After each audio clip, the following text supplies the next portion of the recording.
Bulls Nation, it's your girl Queen Chill Mode, and I hope you guys are having a lovely, lovely weekend. I'm back again with part 3 of our Chicago Bulls depth chart series, and in this one, we'll focus on the small forward position. Of course, that'll mean we'll be discussing the expectations of Jabari Parker, Denzel Valentine, and of course, Chandler Hutchison. So, without further ado, let's get it going. The hometown kid is set to start his first season with the Chicago Bulls after signing on as a free agent to a 2-year deal. To say that this can be a make or break season for Jabari Parker with the Bulls would definitely be an understatement. He is basically in essence on a 1-year deal that will more than likely depend on how he plays as to whether the team decides to pick up the option which they actually hold as a team option for that second season. Now, with that in mind, let's look at a few of the expectations that we as Bulls fans may have for Jabari Parker in the upcoming season. Now, when the Bulls signed Jabari Parker, they made it clear that they're going to go ahead and start him at the small forward position. This despite the fact that for the most part throughout his NBA career, he's primarily played at that number 4 spot. But with that being said, expect him to play a lot more on the perimeter as a small forward for the Bulls. However, the fact that he'll be playing alongside a guy like Lauri Markkanen, who has the ability to score on the perimeter as well, don't be surprised if you still see Jabari Parker being able to showcase his vast array of skills with his scoring. I mean, this is a guy who can post up, he can hit the outside shot, he can pull up for the 15, 18-foot jumper, as well as get to the basket for shots at the rim. So I don't think that that'll actually hinder his ability to score out of the small forward position, but I also feel like the Bulls could also utilize him at the 4 spot on occasions when they do go to small ball situations as an attempt to get him in scoring opportunities that he'll be a little bit more comfortable at scoring, or actually where he's actually accustomed to playing. But like I said, I think that that'll be fine for him in terms of playing next to Markkanen, because he'll still be able to, the Bulls will still be able to utilize all of the ways that he's able to score despite him moving over to the small forward position. Now, as far as expectations, as numbers, I mean, I can't really say what I would expect him to average per game. I mean, I guess it's kind of one of those things where you have to see how the team plays and how everybody plays together to kind of get an idea of that. And I certainly don't want to be someone trying to choose numbers and what someone will do. But I think offensively, with him having an off season this time around to more or less focus on just preparing for the season, as opposed to last year where he was focused on recovering or rehabbing a knee injury.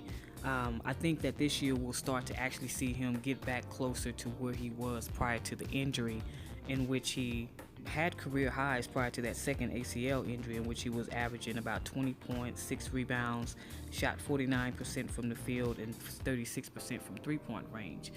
He came back last year and played about 38 games for Milwaukee when you factor in 31 regular season games plus the 7-game series that they had against Boston in the first round.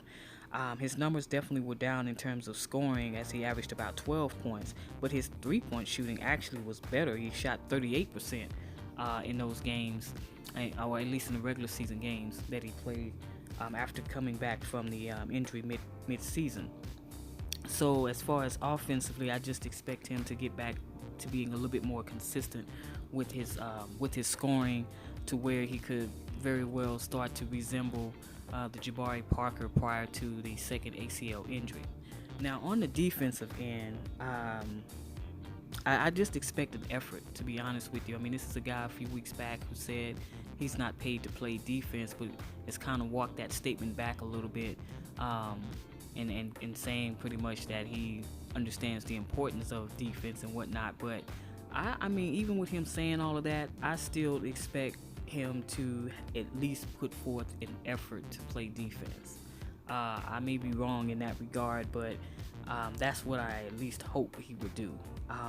So as far as expectations overall, I think that if he can just come in and be a contributor to the team offensively, put forth a great defensive effort, and of course, not have any major injuries. I mean, I don't know if the Bulls will put him on a minutes restriction or if they'll just have him sit out a few games here and there over the course of the 82 game season to kind of, you know, make sure everything is well with his knee. But of course, that would mark a successful season for him if he's not going through any major injuries. But aside from that, just being a contributor on the offensive end and putting forth great defensive effort, I think if we can get those things from Jabari Parker, that will bode well for our team overall and our chances to actually, you know, possibly make a run for the playoffs this season. I just think that those are some things that are going to need to happen if we're going to get better as a team overall, and his game, you know, go to another level as well. So yeah, that's pretty much what I expect to see from Jabari Parker over the course of this NBA season. All right, so up next we'll be discussing Denzel Valentine. Now, Denzel Valentine had a bounce-back season from a rookie year in which he underachieved. He started about 37 games, played in a total of 77 games in which he averaged 10 points, 5 rebounds, and 3 assists, shot 41% from the field, 38% from three-point range, and was pretty solid from the free throw line at 74%. Now, despite his numbers improving across the board, the Bulls were still looking to improve at the small forward position. So in this year's draft, the Bulls added Chandler Hutchison with the 22nd pick and signed Jabari Parker as a free agent and made it so very clear that he will be the starting small forward. So if Denzel Valentine hopes to see playing time at the small forward position, he will have to compete against Jabari Parker, Chandler Hutchison, and possibly Justin Holiday, depending on how Hoiberg decides to use his lineup. Now, in terms of playing time available at the two guards position, you have Zach LaVine, who's back healthy and back in the fold. He'll more than likely take up a bulk of the shooting guard minutes, and he could also find himself battling again Justin Holiday as well as Antonio Blakeney, and shoots maybe even Chandler Hutchison for playing time at that two guard spot. So to say that Denzel Valentine could very well find himself in limbo due to the log jam, you know, at the 2 and 3 spots, I mean, he could also find himself as the odd man out as well. I mean, you just never know. So with all that being said, what are some expectations that we would have for Denzel Valentine? Well, after having a solid season that last year, to see the team decide to upgrade at his primary position, I think that should be motivation for him. So Denzel Valentine, you know, coming into this season would need to come back with the mindset of taking his game to a whole nother level. His numbers improved across the board. He showed he's a solid rebounder, a willing passer, and was one of the team best three-point shooters. So those are areas that he can continue to contribute with the team. As long as he continues to improve in those areas, he can also carve out a nice niche on the roster with his three-point shooting, which will definitely help, you know, create floor spacing and opportunities and open up the floor opportunities for our guards to penetrate and kick conditions, good things like that.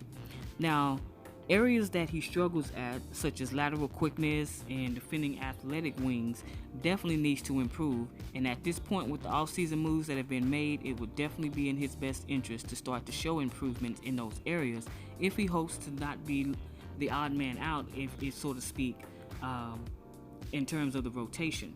So if Denzel Valentine is to set himself apart from the other wing players on the team to maintain his minutes in the regular season, maintain his minutes in the regular rotation, he is expected to improve his ability to get to the basket as well, you know, for rim shots at the basket or even opportunities at the free throw line. I mean, his game for the most part consists of catch and shoot opportunities as well as three-point shooting. While there's nothing wrong with, you know, primarily being a shooter, you know, he played about 27 minutes a game last year.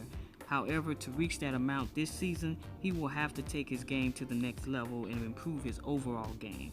You know, he showed great strides from year 1 to year 2, and at the end of the season, he spoke about having a bigger role for the upcoming season. So if he continues to, you know, shoot the ball like he did last year from three-point range, can show some improvement in, you know, creating shots and getting to the basket, he could very well, as well as improve defensively, he could very well carve out a nice niche for himself in the rotation with the Chicago Bulls. Now, Chandler Hutchison was our 22nd pick in this year's draft. He's an athletic wing, capable of scoring in a number of ways, a solid rebounder.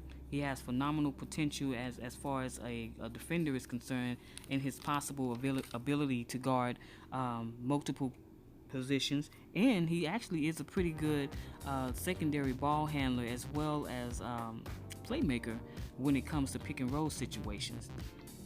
His scoring, going back to his scoring and offensively, it comes in a variety of ways. He can attack the basket, he can get the rebound and be a one-man fast break out in transition, or he could play on the wing in transition and get fast breaks that way.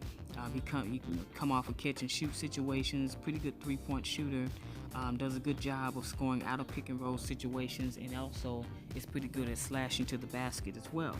Now, defensively, he has great length and lateral quickness, which should bode well for him as he continues to develop and ultimately has the potential to develop into a guy who can guard 1, 2, and 3 positions. And if he should bulk up, he could very well find himself sometimes guarding small ball power forwards. Looking back at Summer League, he averaged about 5 games. He played in about 5 games, and he basically was able to display his all-around game. He averaged 11 points, 7 rebounds, and 3 assists. And as Summer League went on, he kind of found his way, got a little bit more comfortable, and you started to see that as his performances improved as the course of that 5-game season, if you will, went on. So, what can we expect from Chandler Hutchison in his upcoming rookie season? Well, of course, he's going to come off the bench. That's a given. Now, as far as what role he'll have and how many minutes he'll play per night, that itself is yet to be determined. But when he does come in the game, you can certainly expect to see him, scoring in a variety of ways. The Bulls certainly will most likely look to utilize him a great deal as a secondary playmaker for the team out of the pick and roll, and they definitely look for him to continue to be a help on the boards for the team and pretty much be a solid defender. Now, I also expect that his ball handling will actually improve or get better, because one of the areas that he definitely needs to get better at is taking care of the basketball. He averaged about 3 turnovers a game in college, and then he followed that up with 3 turnovers a game in the summer league season. And a lot has to do with his need to improve his ball handling ability to kind of curb the turnovers or get those down for sure. There were times when he was loose with the ball, or he dribbled into traffic, or just mid-read some of the defenses, and that led to turnovers. So I would expect that having the opportunity to kind of see the good things that he did great in the summer league, also see some of the things that he struggled with, he can look at that as a way of taking all that back for the remainder of the off season and working to get better in those areas. I certainly expect also to see his shooting improved. I mean, he only shot about 40% overall from the field from 3-point range. He had a pretty nice 40% overall from the field, even though he actually shot better from 3-point range than he did from the field overall. So I definitely expect that those shooting numbers will start to get better across the board, not just for his 3-point shooting, but for his overall shooting as well. Now, Chandler Hutchison is a player who actually improved a great deal over the course of his college seasons. He started out as a freshman, in which he averaged about 3 points, and then by the time he got to his senior season, he was the team's leading scorer and was a sure first-round pick, going into this season's draft. So he has shown before that he has the work ethic to improve over time, and I don't expect this situation would be any differently. Well, all right, ladies and gentlemen, this is going to wrap up episode number 3 of the Chicago Bulls Depth Chart series. Next episode, we'll move forward to the small forward position. So if you like the video, please hit that like button, leave a comment, and if you're not already a subscriber, go ahead and subscribe. Y'all have a great one.